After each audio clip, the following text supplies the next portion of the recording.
Welcome to Talking Trail, a podcast about trail running, and we've got a very special guest today, Andrea Comastri. Welcome to Talking Trail. Good to meet you. Good to have you here. Yeah, thank you. I just had a great tour of the hotel here in beautiful Mount Victoria. And we're just out on the balcony, one of the different seating areas that the hotel has got for guests who come to stay in the accommodation or come for the restaurant as correct. well. Or the bar, Or the bar. Or the live music tonight. Yeah, tonight there's a band playing, which is great. It's Friday night here. So tell me, who is Andrea Comastri?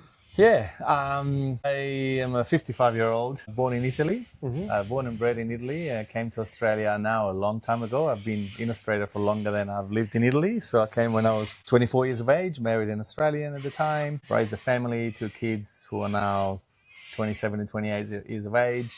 One lives in Sydney, the other one lives in Panama. Okay. Me, after finishing my university degree in Italy and getting married and come to Australia, I studied political science. I wanted to be a diplomat, an ambassador at the time, and then realized that it would have been a very, very unique life and difficult life. But yeah, also sort of life took me in different directions. But I started working in the not-for-profit world and charities, traditional charities. 30 years ago, working within the Italian community, speaking community in Australia, providing lots of services, language and culture specific services, and worked my way up within that specific company, charity at the time. I was there for 17 years. I worked my way up all the way to being the CEO of 4-7. And then there was until about 10, 15 years ago. And then I worked in philanthropy. I worked for foundations and worked in always in and around the not-for-profit sector. So I've got it in my blood, in my DNA, even before I started working away from Italy. And then a few years ago, now almost 10 years ago, met the founders of Hotel Etico, or Albergo Etico, as the Italian word for hotel is, from Italy, because it's a model that was born in Italy. And I learned about this amazing concept of the social enterprise hotel and what it wanted to achieve. And I fell in love with it, and I decided that I was going to put my hand up to say, well, whatever it is, I'm going to make it happen here in Australia. And I got together with a couple of other people and yes. So you are one of the founders for the Australian Hotel Etico. That's right, that's right. So we're separate organizations from Italy, but on our board, we have the founder of the hotel in Italy, of the model in Italy. Plus there's myself and Tracy Lee Aristides, who's the third founder, the Australian. And then we've obviously over time added other directors, other board members. And so I'm on the board as well. But then 3 years ago, I was able to sort of get to the point where I was able to do this as a day job as well. Instead of doing it on the side while I was having another day job. It just became too much. It started growing so much that... So you were doing it as a volunteer basis? Initially, yes. Okay. Right. So, and you are now the CEO? And I'm the CEO, yes. And I'm married to this job, and I don't even consider it a job, to be perfectly honest. I love it. It's who I am. It's what I do. And obviously, it's not just me. There's a big group of people behind, both on the board and on the staff, and a lot of networks. But yes, I'm totally immersed in this day and night, 24/7. So tell me and tell everyone, what is Hotel Etico? Yeah. It's we define it with the typical elevator pitch as Australia's first not-for-profit social enterprise hotel, employing and training young people with disability in the hospitality sector, in hospitality skills, as well as independent living skills. So in terms of sort of unpacking that a little bit, a social enterprise is a new form or newish form of business. So we're not for profit, we're a charity, but we run as a business. And so we balance on a daily basis that tension between profit and purpose. And so we make decisions that are not just profit driven, we make decisions that are purpose driven. And that's a difficult balance to challenge to balance in a way and to maintain. And so that's what a social enterprise is. It's a hotel. It's a normal, regular operating hotel. In our case here, where we are, it's a boutique 15-room hotel in beautiful Mount Victoria Manor, which is one of the beautiful properties in Mount Victoria that was built by John Fairfax in 1876. Right. Yeah. Okay. So the founder of the Sydney Morning Herald. So the Fairfax family was behind it in the beginning. In fact, all of the rooms have got names outside that are linked to previous owners or previous managers, mm-hmm. and one of the rooms is the Fairfax room. Okay. 15-room hotel, restaurant for about 120 people. There's a beautiful bar, there's a beer garden, and then we have accommodation in addition to that for the trainees, as mm-hmm. we call them. So the young people that we work with are aged 18 to 35, and they are employed by us. They're paid full award wages from day one. There's not one day that they're not paid, that they're here that they're not paid, but it's a pathway to further employment. So they stay with us for a year, and they actually live on site for 3 days a week. And that's mm-hmm. an element of incredible innovation in the disability space, having this combination of work and life skills in the same place. Mm-hmm. So traditionally, there's either the accommodation provider or the training or the employer. We put everything together. And we are convinced, and there's evidence over the last 5 years, because that's when we started, that combining those three elements is a great element of success factor for then securing employment after they graduate into the industry, into the mm-hmm. tourism and hospitality industry, hotels, but also other businesses. We have Josh, who's in the bar tonight, who mm-hmm. works at Cineworld, for example, in the retail space.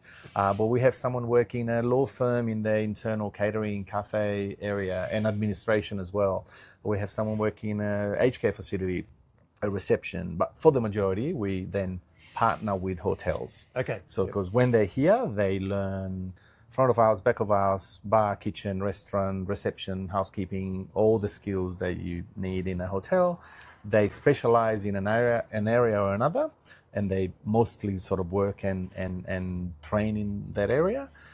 But while they do that, they also learn to live away from home for 2 or 3 nights a week for a year, for an entire year, with others. And mm-hmm. so there's a lot of skills that for a lot of young people in general, but add to that an intellectual disability, which could be Down syndrome, which could be autism or other intellectual disabilities.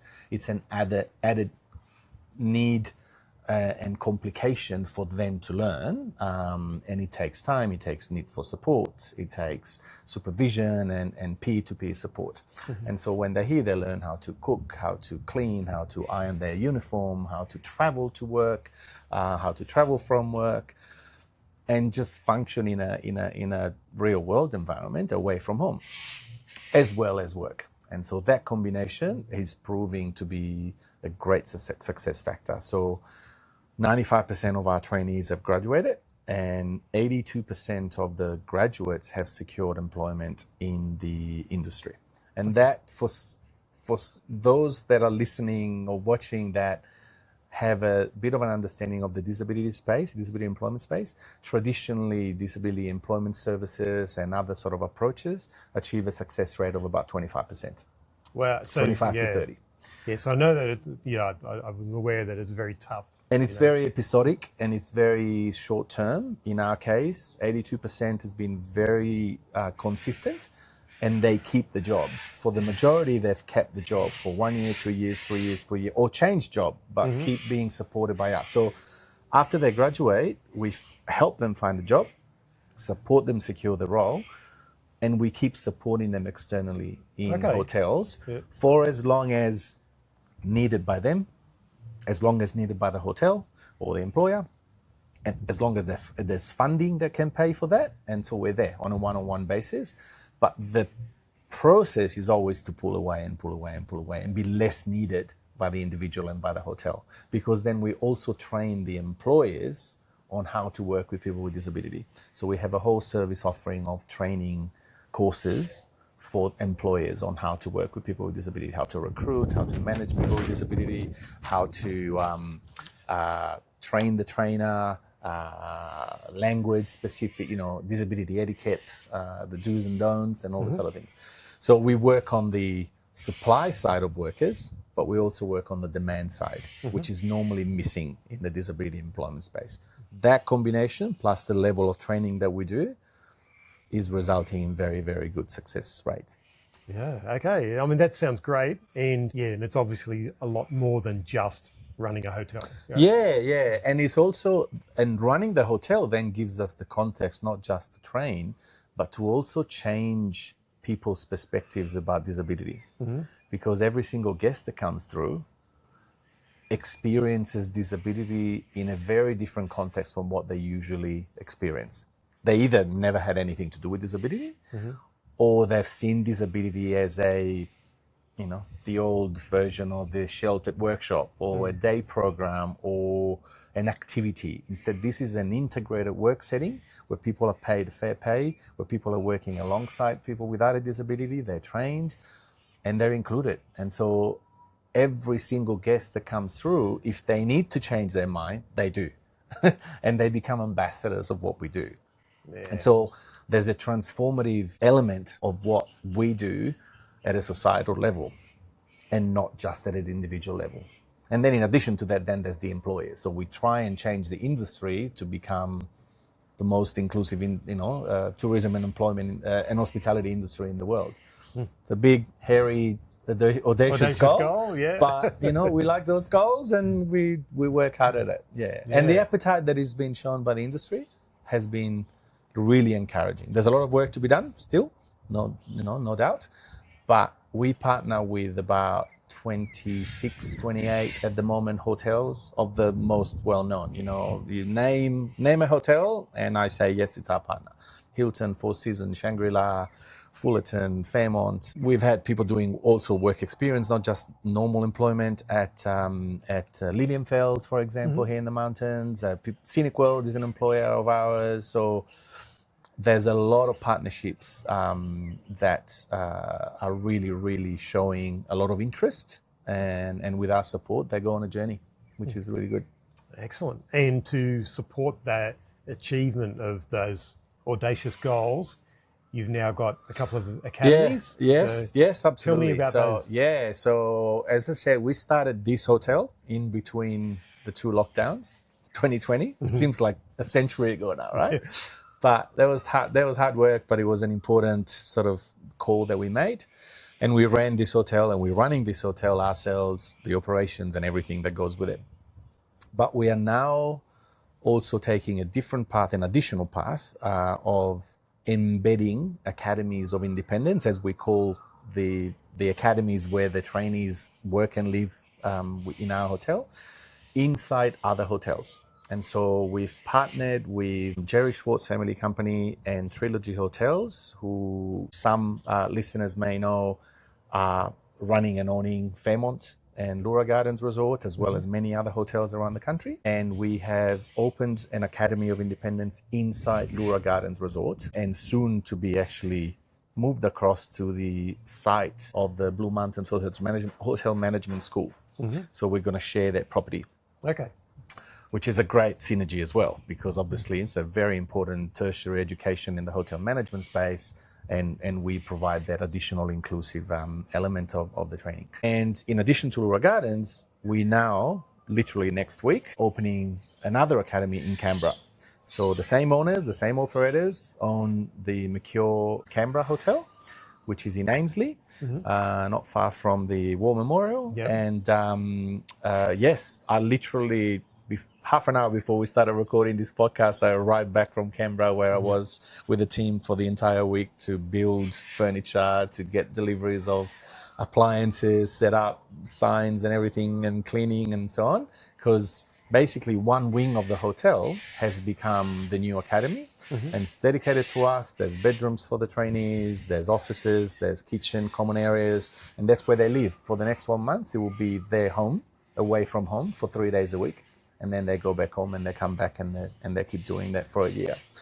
And that's exciting because it means it's an easy way to multiply the impact that we create. And that's a path of much faster expansion that keep finding hotels of our own, even though we love it and we'll continue to pursue that objective of having lots of hotels around the country. But that's a big task. But yeah, certainly easier to partner and get access to facilities that are already underway. Yeah, it's less capital intensive, less operational intensive, yes. All right, now this is a running podcast. Yes, why are we talking about something else? We're always going to talk about running at some stage, but so you're a runner yourself? Yes, let's say so. And you've done some exciting things, but tell us about your running story. When did you get into running?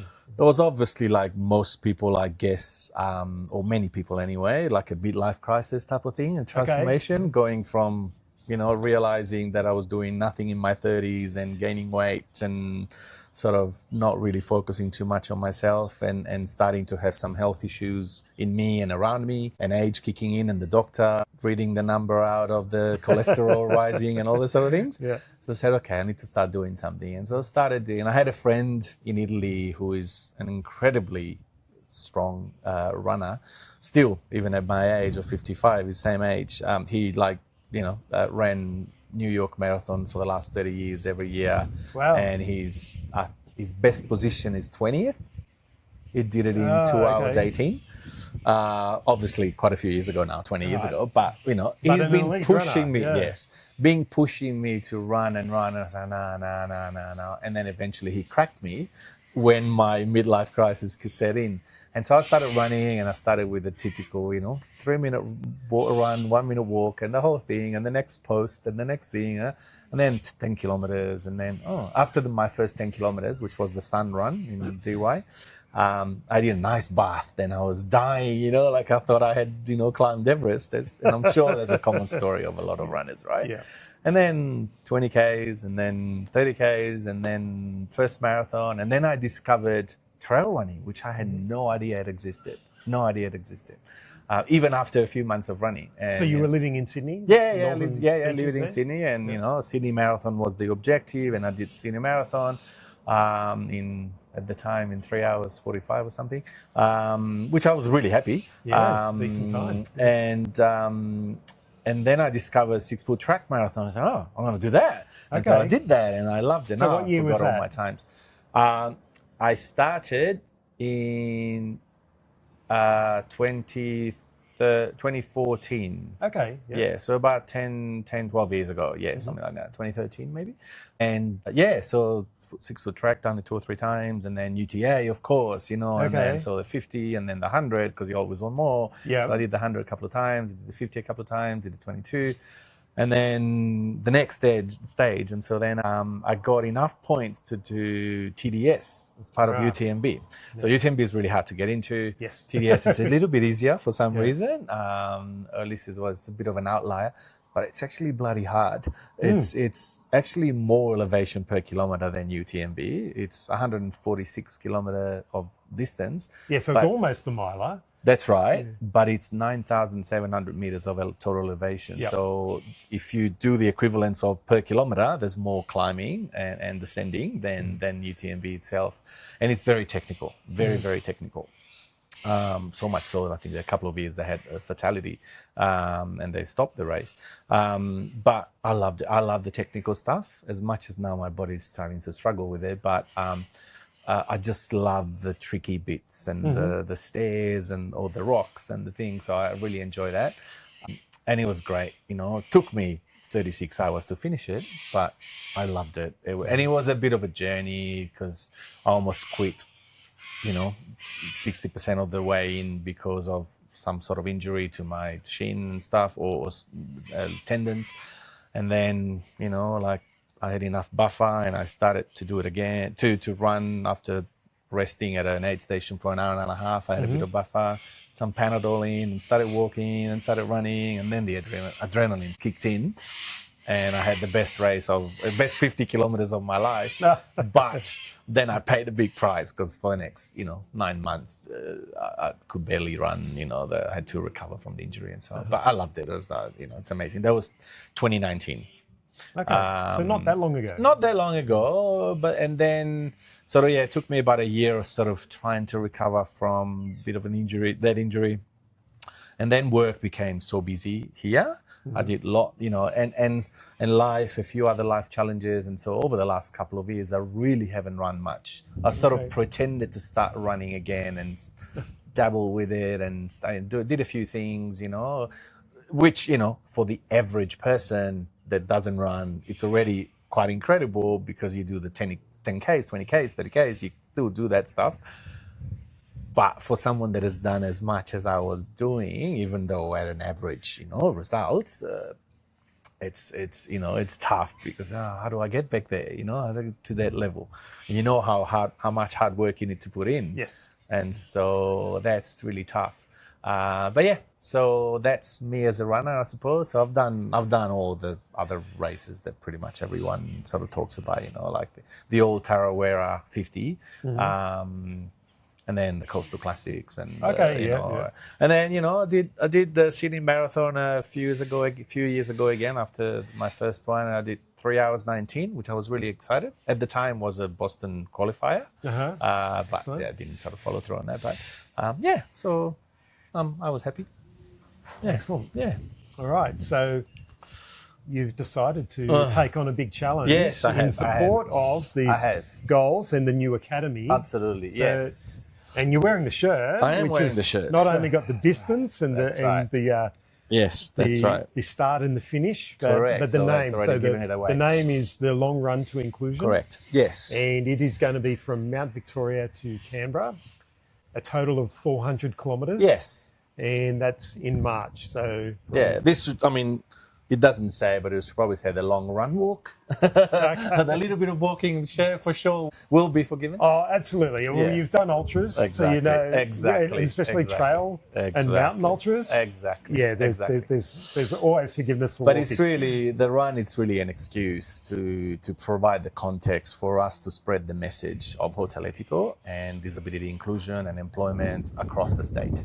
So the genesis of the idea is that we were talking with one of our philanthropic funders about the need for support and growth and so on, and we were talking about Canberra, and he said jokingly, well, you're a runner, why don't you run from one hotel to the other? And to which I sort of laughed and I said, that's a crazy idea, I'm never going to do that. And I think it took me about a week for me to change my mind and sort of go and see him again and say, you know what, Paul, I'm going to do it, and then I started sort of planning that and sort of put that together as an idea, and it could be a bit of a massive thing. And so the idea is that we will set off from here on Sunday, the 8th of March, do a bit of a celebration in terms of living here and running all the way to Canberra, first obviously through our beautiful Blue Mountains, over 13 days. So the amount of time is generous. It was a balance between me being able to make it, but also working out access and arriving at a certain time and leaving at a certain time that was significant. So after 13 days, of which actually one is rest, so it's literally 12 days of running, not 13, we will reach Parliament House in Canberra on the 21st of March. And the 21st of March is very significant for us because it's World Down Syndrome Day. And Hotel Etico was born around Down syndrome and works with a lot of people with Down syndrome. And so it was a significant symbolic day for us. Absolutely. And once we reach Parliament House, we will then walk together from Parliament House to Macquarie, Canberra, which is only just under 5 kilometres away, as a celebratory walk in a way. And, luck wants that day in Macquarie, Canberra, there's beer fest on the street. So they close the whole street and there's a beer festival. And, trail runners are very well known for sort of drinking beer. So that's the idea. And so there's different stages. And people, and as I said, it's an excuse because along the way, we will find opportunities to talk to people about disability. And what it's about and why we're doing what we're doing and why we need support and why people need support and how to employ people.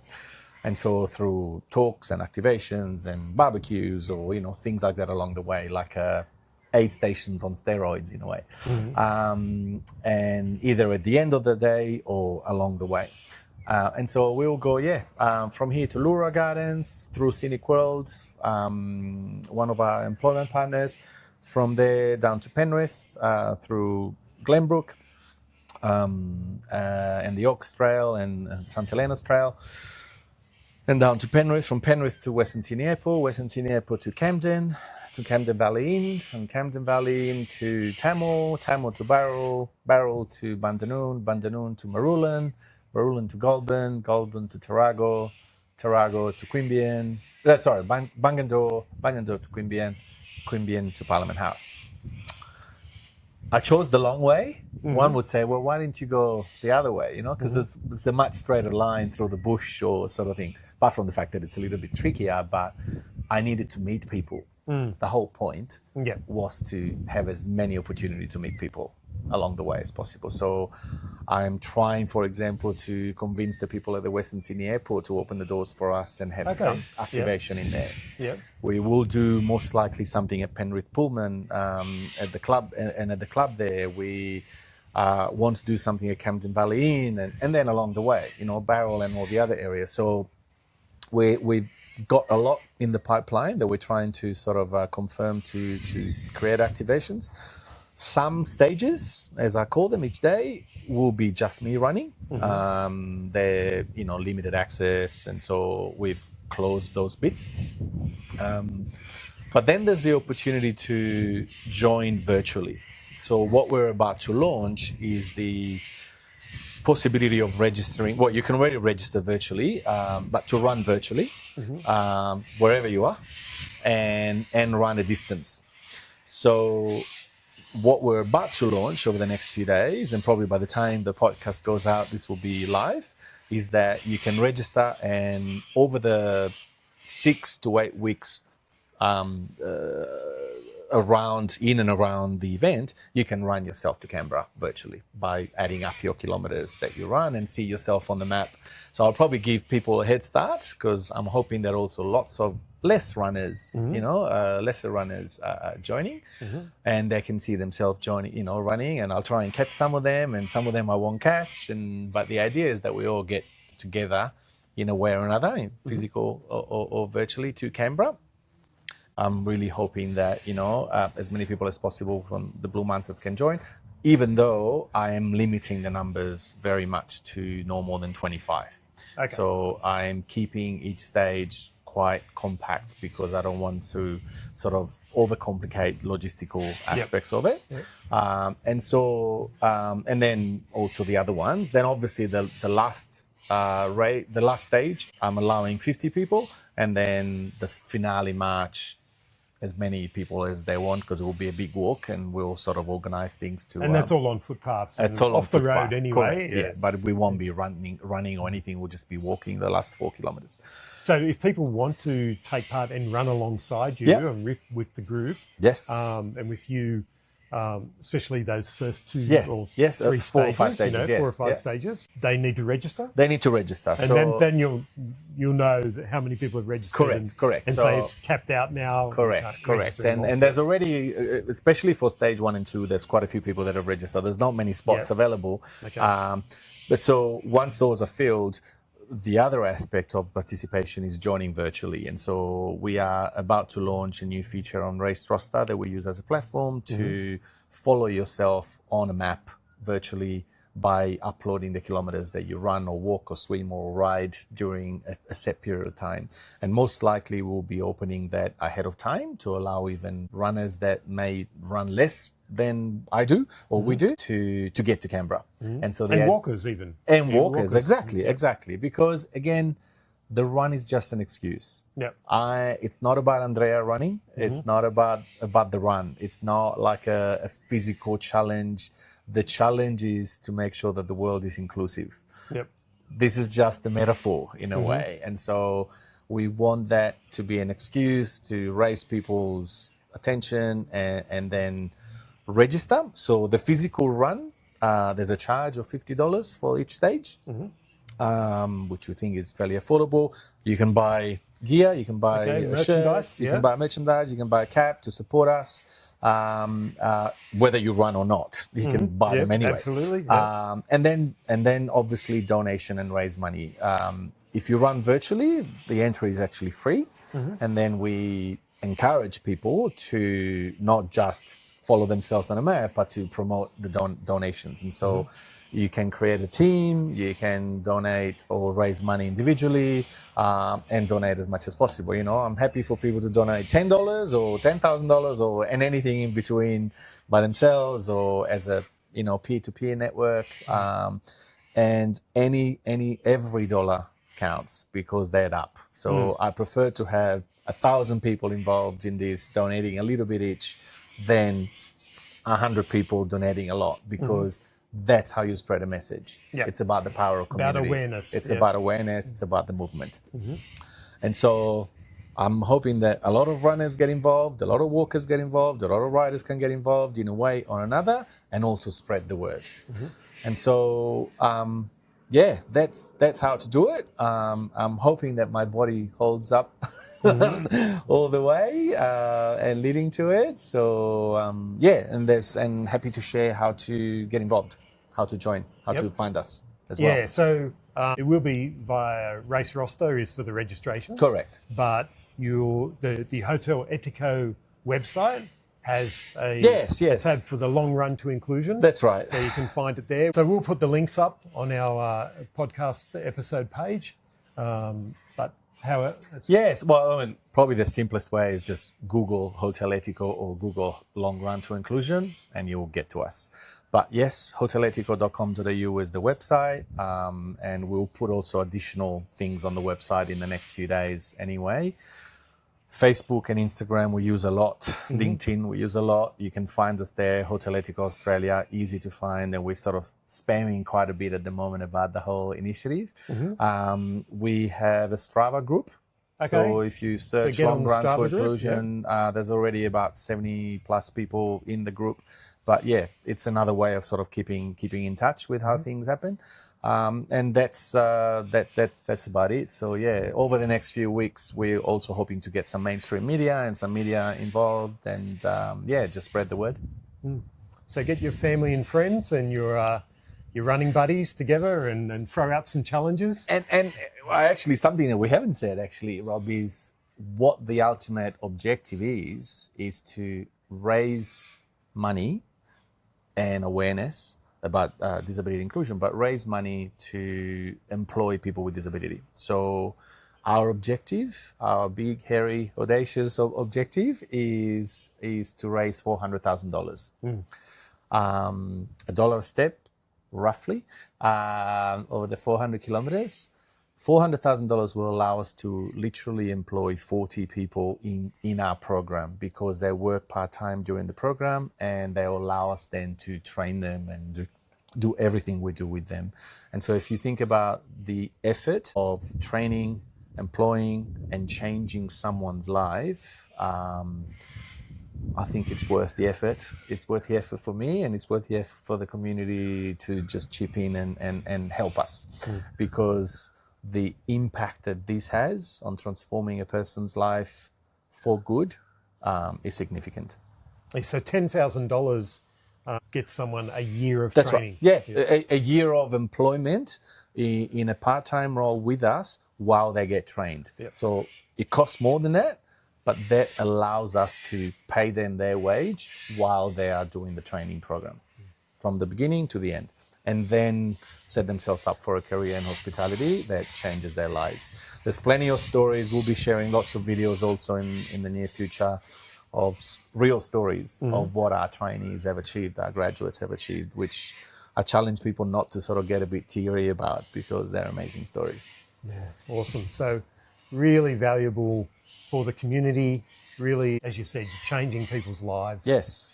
So yeah, please get behind this initiative. Really appreciate it. And Hotel Etico, get behind that. Yes. You know, absolutely. The hotel's here. That's right. You can come, you can stay, come and get a drink, come and listen to a live band on a Friday night. Correct. Come get a meal in the restaurant. Yeah. Absolutely. That's another very good way of supporting us. Absolutely. Absolutely. All right. Well, thanks. Thank you very much. Andrea. Great chat. Sorry about the white cockatoos part of providing the background territory. noise. So, yeah, this has been great. Thanks a lot. Thank you very much.